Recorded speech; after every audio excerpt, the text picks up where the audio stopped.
Well, former President Trump has been saying for months that he should be the actual president, as you know. And now he's taken his fantasy a step further. As a private citizen, Mr. Trump sent former ambassador of all people, Rick Grenell, to the Kosovo-Serbia border in what he is calling an envoy ambassador, a guy I would not send to 7-Eleven to get a Slurpee. Grenell landed in Kosovo this week, but because Donald Trump is actually not the president, because Joe Biden got well over 300 electoral votes, Grenell's not there in any official government capacity.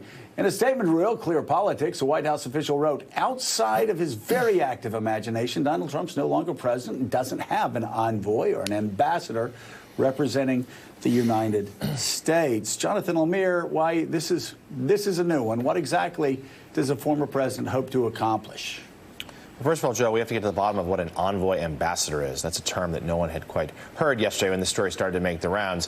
The Biden administration, as you saw, laughed this off. This is Donald Trump pretending to be president again.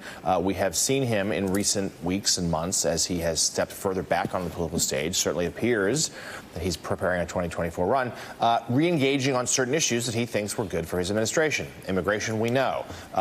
Afghanistan in particular, that was when this really began, when he became sharply critical of how the Biden administration handled the early days of the Afghanistan withdrawal. And now he's turning to other foreign policy accomplishments, although I don't know that the Kosovo matter is one that would have been in the top of the list of people recounting the Trump administration. And he has decided to send noted Twitter troll Rick Grenell over there.